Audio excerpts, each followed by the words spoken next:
नमस्कार। मैं हूं डॉक्टर अन्नपूर्णा सिंह और ये है third practice test to crack the central pollution control board scientist B exam. इस प्रैक्टिस टेस्ट में सारे ही सवाल EIA टॉपिक से जुड़े हुए हैं। This is the third practice test to crack the CPCB Scientist B exam, and all the questions in this practice test are related to EIA. If you want to know more about EIA, there are detailed lectures on my channel. The link to those detailed lectures are in the description box. तो EIA के बारे में आपको और ज्यादा जानना है तो लिंक डिस्क्रिप्शन बॉक्स में होगा। Let's start. पहला सवाल, what is appraisal in an EIA process? Option A, detailed scrutiny of the project application, final EIS and EMP by the EAC or SEAC. B, determination of terms of reference of the EIA. C, grant of clearance or rejection of a project by the IAA. और D, none of the above. तो environmental impact assessment में appraisal क्या होता है? Detailed scrutiny of a project application मतलब जो project की application होती है, फाइनल इन्वायरमेंटल इम्पैक्ट स्टेटमेंट होता है और इन्वायरमेंटल मैनेजमेंट प्रोग्राम होता है। इन सब को डिटेल में जज किया जाता है, इनका आकलन किया जाता है। और फिर जो EAC है, एक्सपर्ट अप्रेजल कमिटी, या फिर SEAC है, state level expert appraisal committee, depending on the project, वो उसको रिकमेंड करती है, वो उसको डिटेल स्क्रूटनी करती है और फिर आगे रिकमेंड करती है इम्पैक्ट असेसमेंट अथॉरिटी के पास। तो क्या ये है, या फिर B है, टर्म्स ऑफ रेफरेंस डिटरमाइन होता है, या फिर C है, क्लियरेंस या रिजेक्शन होता है इम्पैक्ट असेसमेंट अथॉरिटी के द्वारा, या D, none of the above. सही उत्तर है A, detailed scrutiny of a project application, final environmental impact statement and environmental management plan by the EAC, that is expert appraisal committee at the center, or SEAC, that is state level expert appraisal committee at the state, depending upon the project. If it's a bigger project, it will be dealt by the expert appraisal committee at the center. If it's a smaller project, it will be dealt by the state level expert appraisal committee. So this is the correct answer. Okay, A. Question number 2. How many and what are the different stages in an EIA process? EIA के process में कितने और कौन कौन से stages होते हैं? Option A, 4 stages, namely screening, scoping, public consultation and appraisal. Option B, 5 stages, namely screening, scoping, public consultation, appraisal and clearance. Option C, 3 stages, namely screening, scoping and public consultation. और D, none of the above. सही उत्तर है A, 4 stages, namely screening, scoping, public consultation and appraisal. Appraisal वो stage होता है जो मैंने अभी जस्ट बताया कि सब कुछ जो इन्वायरमेंटल इम्पैक्ट स्टेटमेंट है, इन्वायरमेंटल मॉनिटरिंग प्रोग्राम है, इन्वायरमेंट मैनेजमेंट प्लान है, ये सब कुछ एक डॉक्यूमेंट में एक फॉर्म 1 या फॉर्म 1A के साथ अटैच करके, और जो प्रोजेक्ट प्रोपोनेंट है, जो इंडस्ट्रियलिस्ट है या जो भी इंडस्ट्रियलिस्ट के बिहाफ पे उस प्रोजेक्ट को प्रेजेंट कर रहा है, वो एक्सपर्ट अप्रेजल कमिटी या state level expert appraisal committee को दे देता है। तो वो होता है अप्रेजल। और उसके बाद जो प्रोजेक्ट प्रोपोनेंट है उसका कोई रोल रह नहीं जाता है। इसलिए भारत सरकार के EIA नोटिफिकेशन 2006 के मुताबिक 4 ही स्टेजेस होते हैं EIA प्रोसेस में: screening, scoping, public consultation and appraisal. और इसको आप कहीं से भी मिला लीजिए, दूसरे चैनल्स पे क्या लिखा है और क्या बता रही है मुझे नहीं पता, लेकिन जो भारत सरकार का नोटिफिकेशन आया था उसमें से देख के मैंने एक क्वेश्चन तैयार किया। ठीक है, so they are just 4 stages: screening, scoping, public consultation and appraisal. You need not to worry about anything else. Question 3. What is Impact Assessment Authority? Impact Assessment Authority क्या होती है? Option A, a statutory body responsible for granting clearance based on the recommendations of the expert appraisal committee or state level expert appraisal committee. B, it is the same as the expert appraisal committee. C, it is different from the expert level appraisal committee. D, it is an advisory committee of experts. The correct option is A, a statutory body responsible for granting clearance based on the recommendations of the expert appraisal committee or state level expert appraisal committee. तो जो impact assessment authority होती है वो final authority होती है, वो administrative body होती है, स्टैच्यूटरी बॉडी होती है, जिसका काम है क्लियरेंस प्रोजेक्ट को देना या रिजेक्ट करना। और जो EAC एक्सपर्ट अप्रेजल कमिटी होती है या state level expert appraisal committee है, वो सिर्फ रिकमेंड करती है, उसका काम है प्रोजेक्ट को रिव्यू करना और उसको रिकमेंड करना आगे इम्पैक्ट असेसमेंट अथॉरिटी को। पर क्लियरेंस ग्रांट करने का काम सिर्फ और सिर्फ इम्पैक्ट असेसमेंट अथॉरिटी का ही होता है, जो कि भारत सरकार से जुड़ा हुआ है। ठीक है, question 4. What does TOR stand for in an EIA process? TOR, TOR, what does, इसका क्या मतलब होता है EIA प्रोसेस में? A, terms of reference determined at the scoping stage. B, terms of random clauses determined at the screening phase. C, types of relationships that one element of the project might have with the other. Or D, it can mean different things for different projects. The correct answer is A. Terms of reference determined at the scoping stage. Terms of reference मतलब वो शर्तें जो कि सामने वाले को पूरी करनी पड़ेंगी, जो कि प्रोजेक्ट प्रोपोनेंट को या इंडस्ट्रियलिस्ट को पूरी करनी पड़ेंगी EIA लेने के लिए, वही होता है टर्म्स ऑफ रेफरेंस, शर्तें, और ये स्कोपिंग के दौरान ये निर्धारित होती है। ठीक है, answer A. Question number 5. What is the maximum time allotted to the EAC, Expert Appraisal Committee, to complete the appraisal process?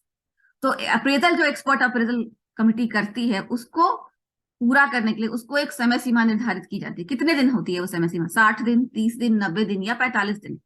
सही उत्तर है 60 दिन। एक्सपर्ट अप्रेजल कमिटी को किसी भी प्रोजेक्ट के ऊपर फैसला लेने के लिए, किसी भी प्रोजेक्ट के ऊपर रिकमेंडेशन देने के लिए 60 दिन दिए जाते हैं। 60 दिन के अंदर उसको इम्पैक्ट असेसमेंट अथॉरिटी उसको फैसला ले लेना होता है ताकि वो आगे इम्पैक्ट असेसमेंट अथॉरिटी को रिकमेंड कर सके। 60 से 2 महीने हर कुछ का टाइम फ्रेम है EIA में। ठीक है, 60 days is the maximum time that the EAC can take to finally recommend approval or denial of any project to the impact assessment authority. ठीक है, within how many days of the completion of the project appraisal must the EAC convey its recommendations to the impact assessment authority?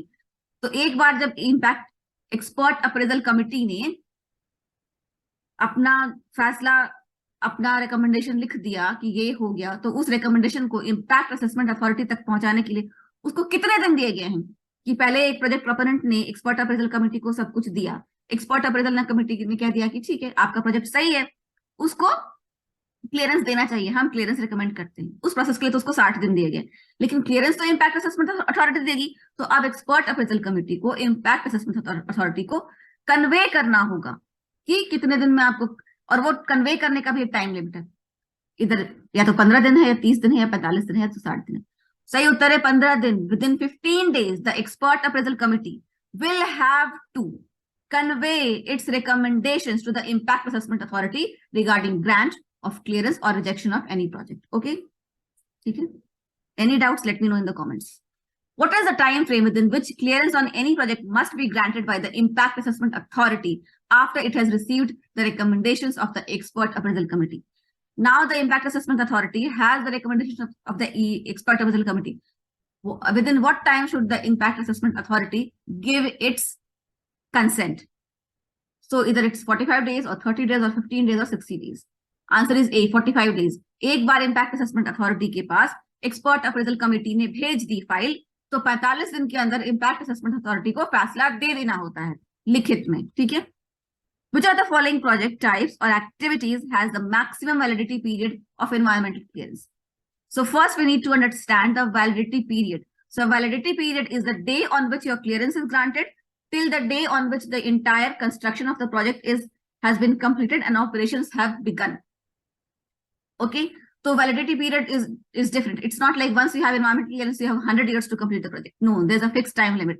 So the question is, which of the projects or activities has the maximum time limit for the validity period? So is this River Valley project? Is it mining project? Is it township project? Or is it the same for all projects? No. The correct answer is B, mining projects, because mining projects take a lot of time for to complete, and hence the validity period is the maximum, which is 30 years. Okay. For most other projects, it's 5 years, and for River Valley, it's probably 15 years. I'm not sure. Okay. तो इसमें सवाल था कि जो validity period है वो किस project का, इन्वायरमेंटल क्लियरेंस का जो वैलिडिटी पीरियड होता है वो किस प्रोजेक्ट का सबसे ज्यादा होता है? तो वैलिडिटी पीरियड वो होता है कि जिस दिन आपको क्लियरेंस ग्रांट हुआ उस दिन से लेके कितने दिन के अंदर अंदर आपको प्रोजेक्ट अपना खड़ा कर लेना, कंस्ट्रक्शन वगैरह सब कंप्लीट करके ऑपरेशन शुरू कर देना, ये वैलिडिटी होती है। तो अलग अलग प्रोजेक्ट का अलग अलग हो सकता है। सबसे ज्यादा होता है माइनिंग प्रोजेक्ट, क्योंकि ये सब प्रोजेक्ट जो है माइनिंग का जो प्रोजेक्ट है उसमें बहुत टाइम लगता है, तो उसका होता है 30 साल। उसके बाद रिवर वैली प्रोजेक्ट है उससे कम होता है, और टाउनशिप प्रोजेक्ट का उससे कम होता है, और मिनिमम पीरियड होता है 5 साल। कि 5 साल के अंदर जो बाकी सारे प्रोजेक्ट्स हैं, रिवर वैली, माइनिंग और टाउनशिप, इसके अलावा बाकी सारे प्रोजेक्ट्स को 5 साल के अंदर अपना सारा कंस्ट्रक्शन कंप्लीट कर लेना पड़ता है और ऑपरेशन शुरू कर देना पड़ता है, अगर आपने ऑपरेशन के लिए भी क्लियरेंस लिया है तो। और अगर आप 5 साल में नहीं कर पाए तो आपको फिर से क्लियरेंस लेना पड़ेगा। ठीक है, पर माइनिंग का प्रोजेक्ट लंबा होता है तो 30 साल की वैलिडिटी होती है। ठीक है। Question 9, what is the deadline for submitting the half yearly compliance report?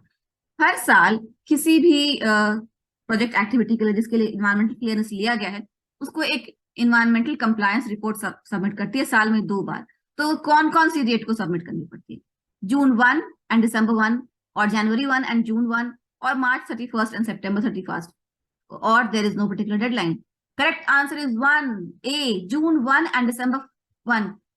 Each project which has got an environmental clearance is expected to submit the half-yearly compliance report every year on June 1 and December 1. Okay.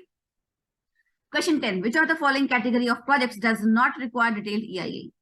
A, category A projects, B, category B projects, category C, B1 projects, or category B2 projects? Correct answer is category B2 projects. These projects are of very small size, and these are dealt with by the state level expert appraisal committee, B2 projects, state projects, and they do not need to conduct a detailed EIA. तो जो B2 project होते हैं, जो राज्य सरकार के अधीन आते हैं, वो बहुत छोटी कैटेगरी के प्रोजेक्ट होते हैं. उनका जो एरिया होता है बहुत छोटा होता है, तो उनसे जो इन्वायरमेंटल इम्पैक्ट होता है वो भी ज्यादा बड़ा नहीं होता, इसलिए उनको डिटेल्ड EIA करने की जरूरत नहीं उनको. तो आज के लिए इतना ही. आशा है आपको समझ में आ गया होगा, और कोई भी डाउट हो, कहीं भी कुछ नहीं समझ में आ रहा है, please do let me know in the comments below. I always reply to all comments within a few hours. I wish you all the best. Thank you. Jai Hind, Jai Bharat. Keep watching my channel.